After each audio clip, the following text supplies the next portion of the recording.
12 million trees rooted in Senegal. Once barren land in Ethiopia is holding water again. Giraffes in Niger have increased from 50 to over 700. Against all odds, the United Nations and African nations are greening a swath of the Sahara, turning back a desert advancing nearly 48 kilometers every year. If humanity can undo this much damage, why have so few heard about it, and could it all still fail? In 2002, government ministers from across Africa gathered in N'Djamena, Chad, to confront a threat that had quietly redrawn the continent's borders for decades. The Sahara's steady advance, sometimes swallowing villages and always claiming farmland, was no longer just a local hardship. It was a continental emergency. At that summit, the idea took root. Africa would fight back not with walls of concrete, but with living barriers of trees and restored land. 5 years later, the African Union formally adopted the Great Green Wall for the Sahara and the Sahel initiative, placing African leadership at the very center of the world's most ambitious land restoration effort. From the start, the project was designed as an answer to a uniquely African challenge. The Sahara, according to satellite data and field surveys, had crept south by as much as 10% over the last century, sometimes shifting its edge by dozens of kilometers in a single generation. In the Sahel, each lost hectare meant more families uprooted, more hunger, more children walking farther for water. African scientists, policymakers, and elders shaped the vision, a living mosaic of forests, grasslands, and farms stretching nearly 8,000 kilometers from Senegal's Atlantic coast to Djibouti's Red Sea shore. The wall would not be a single ribbon of trees, but a patchwork, each piece tailored to local soils, rainfall, and traditions. The African Union's architects insisted on ownership from the ground up. They rejected quick fixes and foreign blueprints, drawing instead on centuries-old techniques like zai pits in Senegal and farmer-managed regeneration in Niger. The project's scale was unprecedented. 11 countries, 780 million hectares, 232 million people living along the corridor. The Great Green Wall's ambition was matched only by the urgency. Every year, the desert's reach threatened to erase another 48 kilometers of arable land in some of the most vulnerable regions. The project's early years were marked by intense debate about how to balance tradition with new science, how to mobilize communities across languages and borders, how to keep the vision African even as international agencies pledged support. Ownership mattered from the first meetings to the smallest decisions in the field. By 2007, the plan had a mandate and a home in the African Union's headquarters. National governments began drawing their own sections, and the first seedlings were planted in the red earth of Senegal, Ethiopia, and Niger. The United Nations soon recognized the initiative as Africa's flagship response to climate change and food insecurity, but the DNA of the project remained African. The architects saw the wall as more than an environmental fix. It was a statement of continental self-determination, a promise that Africa's fate would not be written by drought or dictated from abroad. In the years that followed, the project advanced in fits and starts, but the principle of African leadership held. The Great Green Wall became a test not just of ecological restoration, but of political will and unity. As the desert's edge continued its uneven march, the architects of the wall pressed on, determined to show the world that Africa could reclaim its future 1 kilometer at a time. In the village of Widu Thiengoli in northern Senegal, a local leader named Umar Ba stands beneath a canopy that did not exist 20 years ago. Here, the sand once stretched unbroken to the horizon, swallowing fields and driving families south. Today, millet and acacia trees share the land.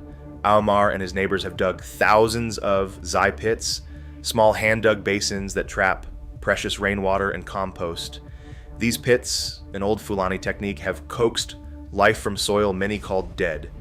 Since 2008, more than 12 million trees have taken root in Senegal's section of the wall.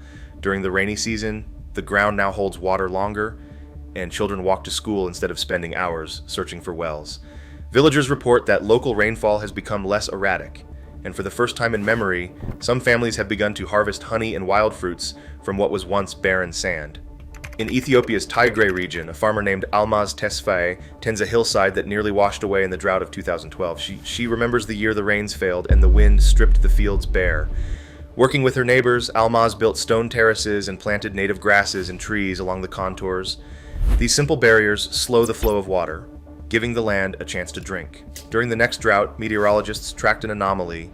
The restored plots greened up while the land outside the wall withered. Farmers in these pilot areas revived water harvesting traditions that had nearly vanished.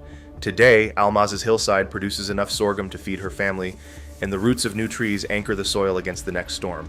The change is visible from space. Patches of green radiate from community plots, defying the brown expanse that surrounds them. In Niger, the return of giraffes marks a different kind of victory. Near the town of Kule, conservationist Issa Garba remembers when only a handful of West African giraffes survived in the wild. Overgrazing and shifting dunes had driven them to the edge. By protecting native trees and managing grazing, villagers restored corridors of acacia and bushland.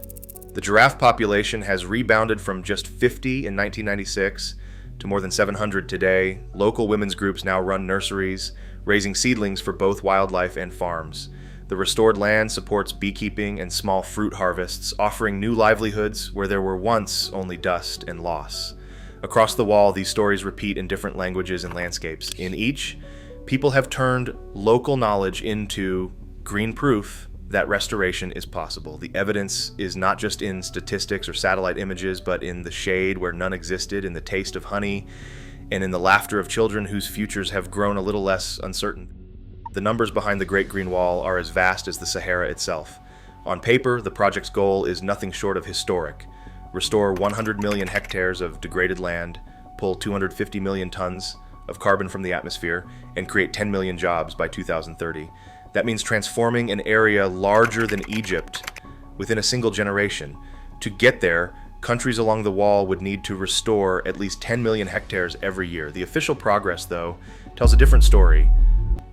As of 2025, only about 4% of the target has been met. That is less than 5 million hectares restored in nearly 2 decades. The gap between ambition and reality is measured not just in hectares, but in lost years. Funding is the biggest obstacle. The wall needs an estimated $4.3 billion every year to stay on track. But actual funding hovers around $200 million, a shortfall so severe that some activists call the 2030 deadline a mirage. At the 2021 One Planet Summit in Paris, world leaders pledged $14 billion to jumpstart the wall. By 2024, less than a fifth of that money had reached the ground. Disbursement delays, bureaucratic hurdles, and competing priorities mean that even the most successful pilot projects remain islands of green in a sea of unmet promises. The consequences are visible from space. In the most hopeful regions like northern Senegal or parts of Ethiopia, patches of restored land stand out against the brown expanse of the Sahel. But across much of the corridor, the desert continues its slow, relentless push. Satellite data shows that while some areas have greened, vast stretches remain unchanged. The gap between what has been pledged and what has been achieved is not just a matter of numbers. It is a daily reality for millions of people who still face drought, hunger, and migration. Even the best-funded sections struggle to keep pace with the Sahara's advance. In Niger, activist Issa Garba puts it bluntly, the 2030 goal is unattainable at this rate. His assessment is echoed by environmental groups across the Sahel, who warn that without a dramatic surge in resources, the wall will remain more promise than progress.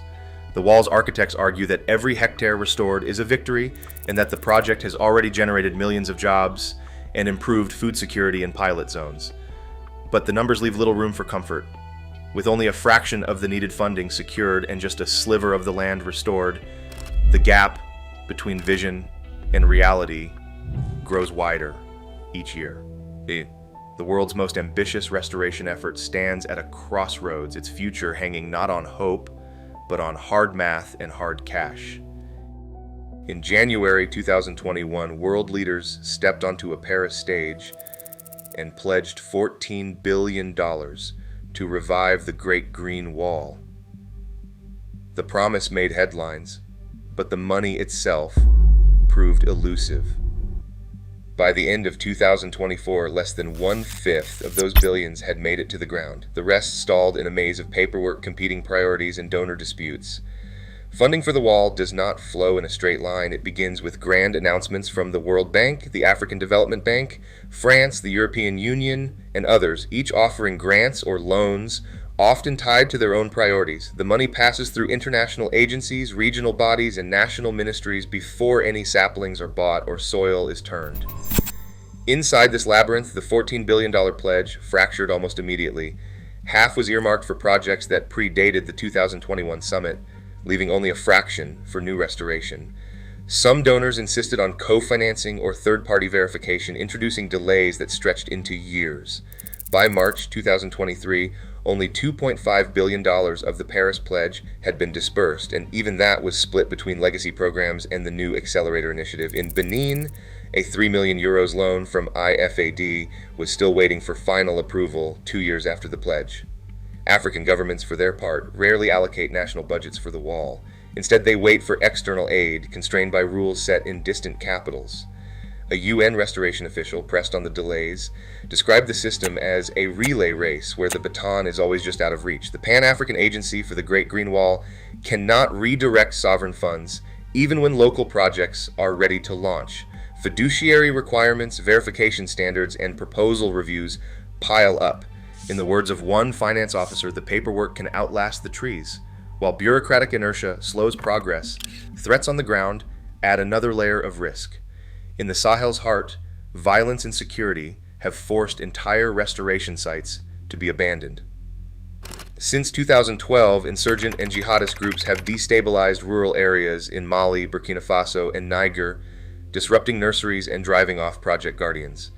Aid agencies report that some communities have had to watch years of effort erased overnight, as insecurity makes it impossible to protect young trees or maintain water infrastructure. In junta-led states, Western aid has been suspended or redirected, further shrinking the resources available for the wall. The wall's path also cuts through regions rich in minerals, gold in Mali and Burkina Faso, uranium in Niger, and oil in Chad. These resources fuel local economies and at times conflict, but there is no public evidence that mining concessions directly overlap with restoration corridors or that resource extraction has blocked the wall's progress. The real obstacles remain funding bottlenecks, security threats, and the slow churn of bureaucracy. By late 2024, the numbers tell a stark story. Over $19 billion pledged since 2018, but only about half dispersed, and much of that tied up in old projects. The UN's Great Green Wall Observatory, launched to track progress, lists more than 350 projects in the corridor, but many are stalled or incomplete. As one UN official put it, there is no shortage of ambition. But the world's promises have not kept pace with Africa's need. The wall now stands as both a monument to what international cooperation can imagine and a warning about what bureaucracy and geopolitics can delay. 2022, the United Nations awarded the Great Green Wall its World Restoration Flagship status, a rare distinction reserved for projects with the potential to reshape entire continents. This recognition was more than a headline. It signaled that the wall had become the centerpiece of global efforts to restore land and fight climate change in Africa. For communities scattered along the wall's path, the meaning of flagship status is measured in daily realities, not in awards. In Mauritania, women's cooperatives have turned tree nurseries into steady sources of income, selling honey and gum Arabic where only sand and drought once ruled. In northern Burkina Faso, young people who once saw migration as their only option now run small enterprises growing seedlings or managing water points. Across the Sahel, new jobs have appeared in places long written off by outsiders, beekeepers, nursery workers, and guides for visiting researchers. These are not abstract numbers, but livelihoods that anchor families and keep villages alive. The wall's official recognition has opened doors to new expertise and partnerships, bringing hope that momentum is possible even as challenges persist. The sense of possibility stands in sharp contrast to the silence that still surrounds the project in much of the international media. Headlines celebrate billionaires launching rockets or racing to colonize Mars, but the world's largest attempt to heal a wounded continent barely registers outside Africa. The Great Green Wall, a project with the potential to reshape the fate of 232 million people, receives a fraction of the coverage devoted to the latest tech initial public offering or celebrity scandal. Major newspapers and networks run stories on drought-driven migration or Sahelian coups, yet rarely mention the wall that could help reverse both. In 2024, as the project stands at a historic crossroads, this silence becomes impossible to ignore. The world faces a choice: keep chasing spectacle, or finally pay attention to a quiet revolution unfolding at the edge of the Sahara. Scientists warn that the next 2 years will decide whether the wall becomes a global model for restoration or slips into the long shadow of broken promises. The gap between ambition and reality is not just a line in a budget, it's a test of what the world values and who gets to write the story of the future. The question is no longer whether the impossible can be done, but whether anyone outside the Sahel is willing to notice before the chance is gone. Right now, the Great Green Wall stands at a crossroads. Its survival hinges on political will and consistent funding, not just hope. With climate migration rising and Africa's population set to double by 2050, the stakes are immediate and global. Healing the land means rewriting our future. The world is watching. The outcome will echo far beyond the Sahara. What do you think? Can ambition outpace the desert? Share your thoughts below.